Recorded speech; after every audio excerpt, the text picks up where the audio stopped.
चलिए, हमने बात कर ली थी लास्ट वीडियो में कि जो ओजोन पोल्यूशन होता है या फिर जिसको बोलें ग्राउंड लेवल ओजोन या ट्रोपोस्फेरिक ओजोन, हिंदी बोलेंगे क्षोभ मंडलीय ओजोन, ये सब क्या है हमारे ओजोन पोल्यूशन। उसका क्या इफेक्ट होता है ह्यूमन पर यानी इंसानों पर, पौधों पर और पूरे के पूरे इकोसिस्टम पर। आगे बढ़ते हैं। और हाँ, ये आपसे कुछ रिक्वेस्ट हैं, भूलिएगा नहीं। इफेक्ट ऑन ह्यूमन हेल्थ, पहले समझ लेते हैं इंसानों में क्या क्या इफेक्ट होते हैं। तो पहला, अगर इन्वायरमेंट में ओजोन काफ़ी ज़्यादा है तो फिर क्या होगा, सांस लेने में दिक्कत हो सकती है और दर्द भी हो सकता है, cause shortness of breath and pen. दूसरा, कफ की मात्रा, जो कफ होता है वो बढ़ सकती है और गले में खराश हो सकती है। तीसरा, जो एयरवेज हैं, ठीक है ना, जहाँ से आप सांस लेते हैं वो पूरा रास्ता है, उसमें जलन हो सकती है, नुकसान हो सकता है। Inflame and damage the Airways, जहाँ से आप सांस लेते हैं वो पूरा का पूरा रास्ता उसको डैमेज हो सकता है, क्योंकि इन्वायरमेंट में ओजोन है और ओजोन भी आप अंदर ले रहे हैं। साथ में अगर आप लंग की डिसीजेज हैं, फेफड़ों से संबंधित कोई बीमारियां हैं, वो बढ़ सकती हैं, एग्रेवेट हो सकती हैं, जैसे अस्थमा है, आपको इम्फाइसिमा है और ब्रोंकाइटिस है, ठीक है ना। तो ये बीमारियां हैं तो आपकी वो समस्याएं और बढ़ सकती हैं। अगला क्या हो सकते हैं, आपको बार बार, यानी कि आप शहर में रहते हैं जहां पर ओजोन का पोल्यूशन बहुत ज़्यादा है, तो अस्थमा अटैक भी बढ़ सकते हैं। साथ में जो आपके लंग्स ऑलरेडी डैमेज तो हो ही चुके होंगे क्योंकि ओजोन आप बार बार ले रहे हैं, तो दूसरे तरीके के इन्फेक्शंस भी बहुत ज़्यादा हो सकते हैं आपके लंग्स में।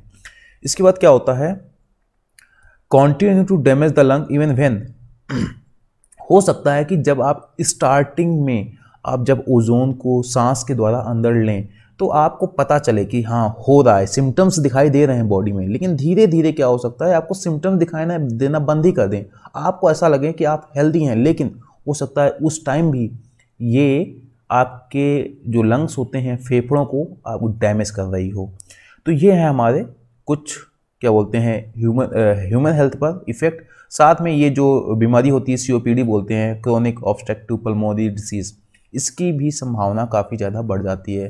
तो यहाँ पर आपको क्या दिख रहा है, जो सांस लेने से संबंधित जितनी भी बीमारियां हैं वो सारी इससे हो सकते हैं, किससे, ओजोन पोल्यूशन से, ठीक है ना। देखो सारी ये वही हैं जो सांस लेने से संबंधित बीमारियां हैं। तो यहाँ पर याद रखना है कि सांस लेने से संबंधित जो भी बीमारियां हैं वो बढ़ सकती हैं। आगे समझते हैं प्लांट में क्या हो सकता है।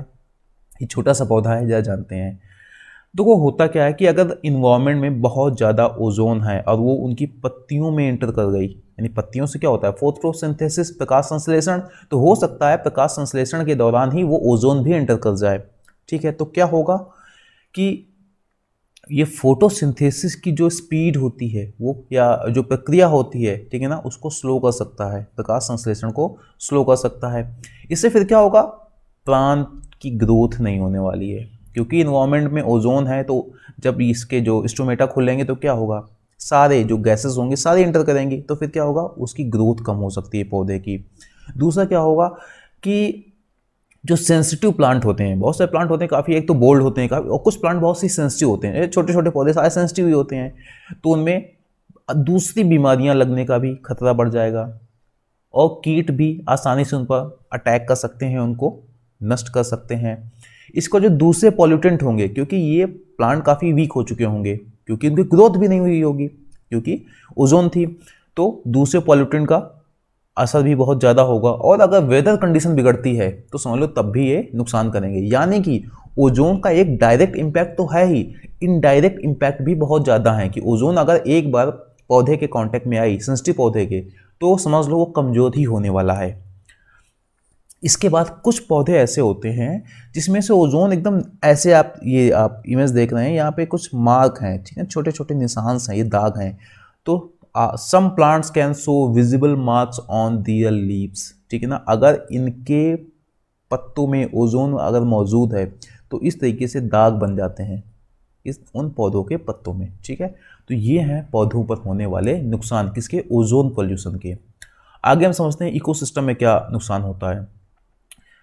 तो समझ लेते हैं कैसे। पहला क्या होता है, लॉस ऑफ बायोडाइवर्सिटी। अब बहुत सारे प्लांट्स होंगे, ठीक है, वो नष्ट हो जाएंगे, बहुत सारे जानवर नष्ट हो जाएंगे, कीट नष्ट हो जाएंगे, मछलियाँ नष्ट हो जाएंगी, तो क्या होगा, जैव विविधता, ठीक है ना, बायोडाइवर्सिटी का नुकसान होगा। इसके बाद क्या होगा, कि changes to the specific assortment of plants in the forest. पौधे, देखो जंगल में अलग अलग तरीके के पौधे होते हैं, ठीक है, बहुत सारे तरह के पेड़ पौधे होते हैं। तो हो सकता है किन्हीं किन्हीं पौधों पर ओजोन का पोल्यूशन ज़्यादा है, तो वो नष्ट हो जाएंगे, वो सारे नष्ट हो जाएंगे जिनमें पोल्यूशन का इफेक्ट ज़्यादा होगा, और बाकी बचे रहेंगे। तो पूरा स्ट्रक्चर, वर्गीकरण चेंज हो गया कि नहीं हो गया। पहले जंगल में अलग अलग डाइवर्सिटी के पेड़ पौधे पाए जाते थे, और अब क्या हुआ, ज़्यादातर नष्ट हो गए, जो बचे तो पूरा का पूरा उस जंगल का जो वर्गीकरण है, ठीक है ना, असॉर्टमेंट है, वो चेंज हो जाएगा। आगे क्या होगा, पूरी हैबिटेट की क्वालिटी बदल जाएगी। तो इफेक्ट वही है, जो बायोडाइवर्सिटी के नुकसान से जो इफेक्ट होते हैं वही इफेक्ट आ रहा है। पूरा हैबिटेट की क्वालिटी, यानी जो आवास होगा, पर्यावास होगा, जैसे जंगल हो गया, घास मैदान हो गए, वो क्वालिटी बदल जाएगी। साथ में वाटर और न्यूट्रिएंट साइकिल भी चेंज हो जाएगी। बस इतना समझ लो कि ओजोन पॉल्यूशन से बायोडाइवर्सिटी में डायरेक्ट इफेक्ट पड़ेगा, क्योंकि कुछ पौधे नष्ट होंगे, कुछ बचेंगे।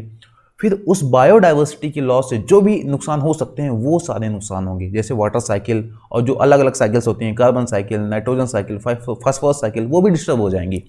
तो ये थे हमारे क्या इफेक्ट, किसमें, इन्वायरमेंट पर, इकोसिस्टम पर। ये आपको याद रखने हैं, बेसिक हैं। एक याद रखिएगा, लॉस ऑफ स्पीसीज बायोडाइवर्सिटी। इसके बाद अगर आपको इसकी समझ होगी, ठीक है ना, बायोडाइवर्सिटी लॉस से क्या क्या नुकसान होते हैं, तो सब अपने आप लिख ले जाएंगे। तो ये था हमारा ओजोन पोल्यूशन के क्या क्या नुकसान हो सकते हैं। उम्मीद है आपको हमारा कंटेंट पसंद आया होगा। जल्दी आएंगे किसी अगले टॉपिक के साथ। धन्यवाद।